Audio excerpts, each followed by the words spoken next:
श्री गणेशाय नमः। रुद्र संहिता का तृतीय पार्वती खंड का अध्याय पहला और दूसरा।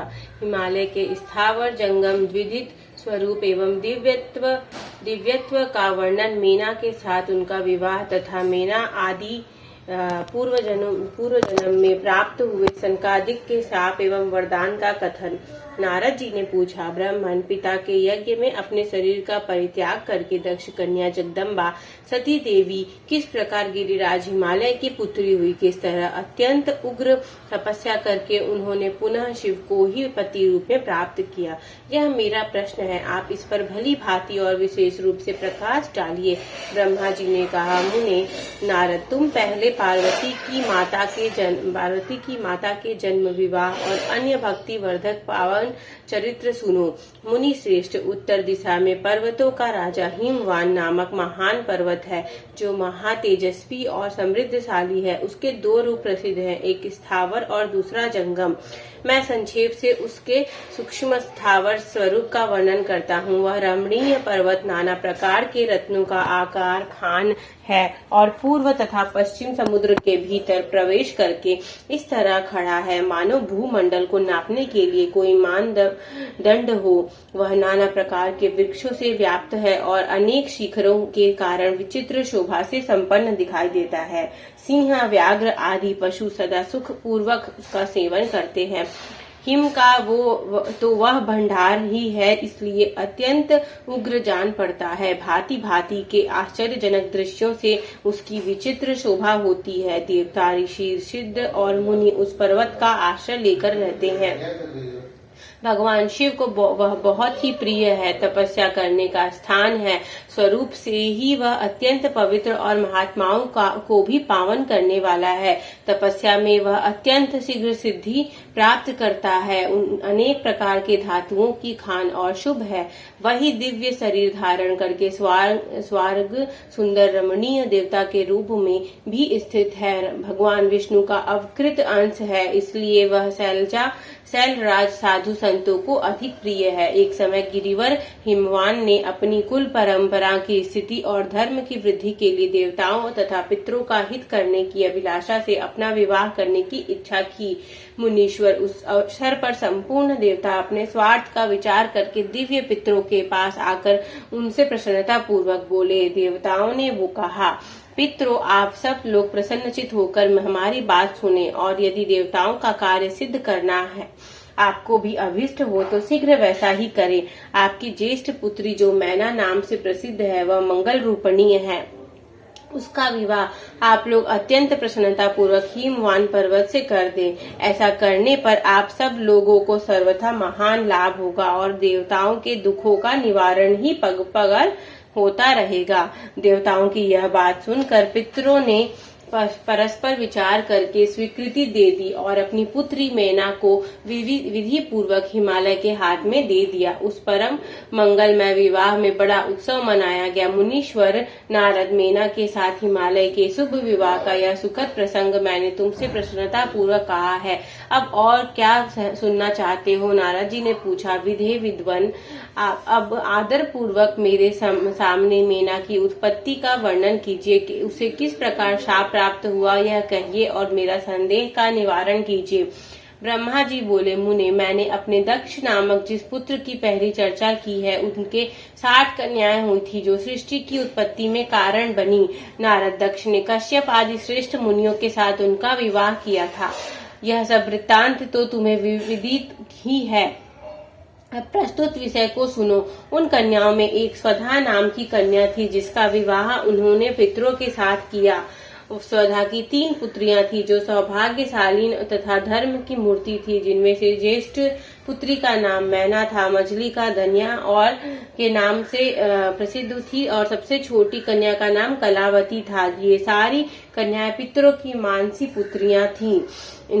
उनके मन से प्रकट हुई थी। उनका जन्म किसी माता के गर्भ से नहीं हुआ था, अतएव ये अयोनिजा थी, केवल लोक व्यवहार से स्वधा की पुत्री मानी जाती थी। इनके सुंदर नामों का कीर्तन करके मनुष्य संपूर्ण अभिष्ट को प्राप्त कर लेता है। ये सदा संपूर्ण जगत की वंदनीय लोक माताएं हैं और उत्तम अद्भुत अभूयदय से सुशोभित रहती हैं। सबकी सब परम योगिनी, ज्ञान निधि तथा तीनों लोकों में सर्वत्र जा सकने वाली है। मुनीश्वर, एक समय वे तीनों बहिनें भगवान विष्णु के निवास स्थान श्वेत द्वीप में उनका दर्शन करने के लिए गई। भगवान विष्णु को प्रणाम और भक्ति पूर्वक उनकी स्तुति करके वे उन्हीं की आज्ञा से वहां ठहर गई। उस समय वहां संतों का बड़ा भारी समाज एकत्र हुआ था।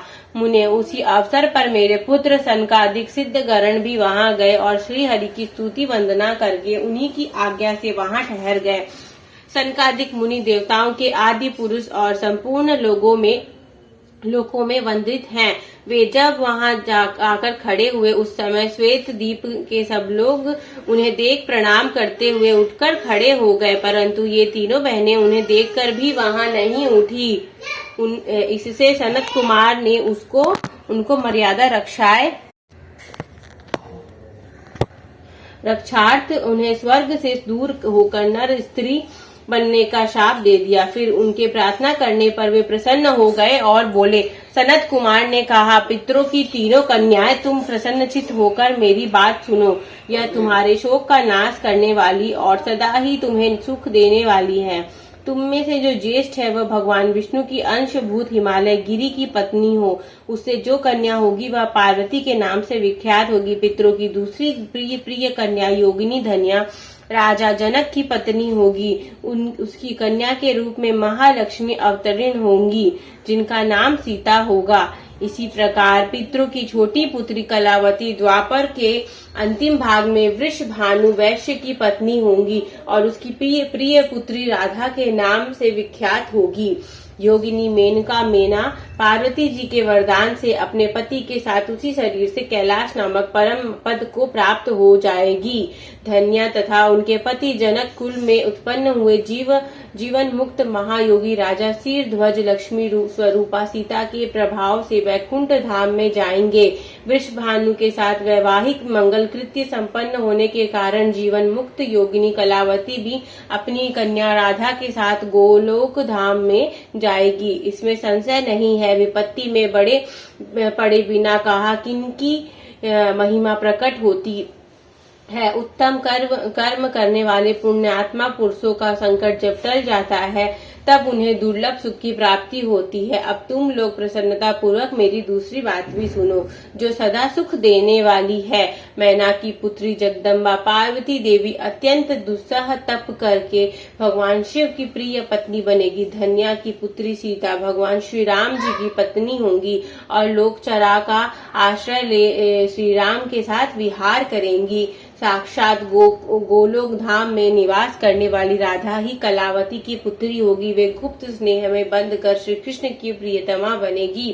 ब्रह्मा जी कहते हैं, नारद, इस प्रकार शाप के ब्याज से दुर्लभ वरदान देकर सबके द्वारा प्रशंसित भगवान सनत कुमार मुनि भाइयों सहित वही अंतर ध्यान हो गए। तात पितरों की मानस पुत्री वे तीनों बहिनें इस प्रकार साप मुक्त हो सुख पाकर तुरंत अपने घर को चली गई। इस तरह अध्याय 1 और 2 संपूर्ण होता है।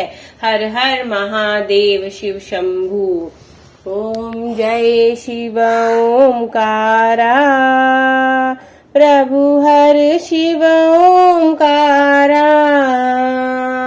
ब्रह्मा विष्णु सदा शिव अर्धांगी धारा।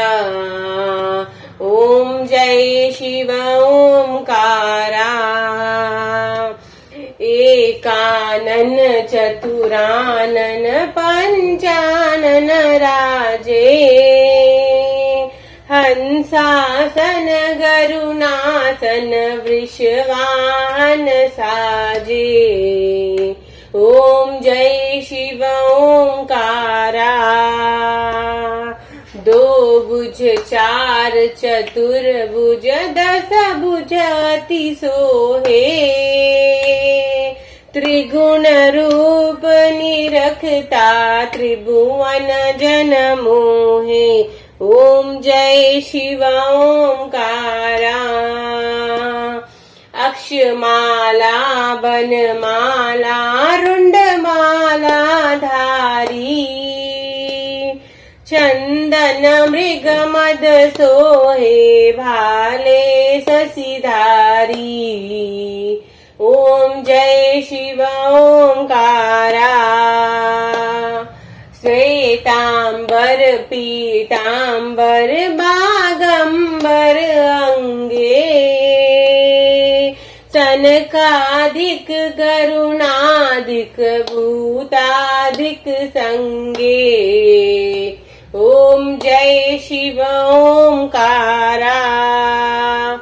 कर के मध्य कमंडलु चक्र त्रिशूल धरता। जग करता जग भरता जग संहार करता। ओम जय शिव ओंकारा। ब्रह्मा विष्णु सदा शिव जानत अविवेका। प्रणवाक्षर मध्य ये तीनों एका। ओम जय शिव ओंकारा। काशी में विश्वनाथ विराजत नंदी ब्रह्मचारी। नित उठी भोग लगावत महिमाति भारी। ओम जय शिव ओंकारा।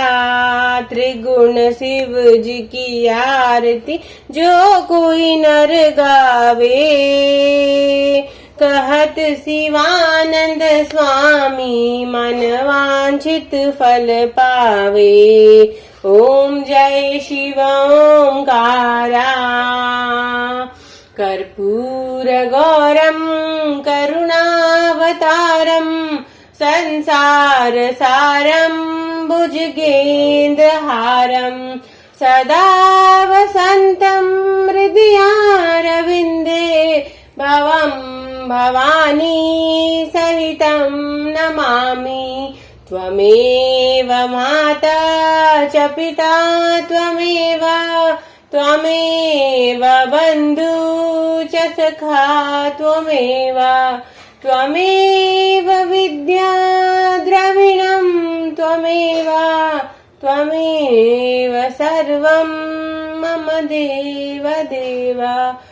बोलो हर हर महादेव की जय।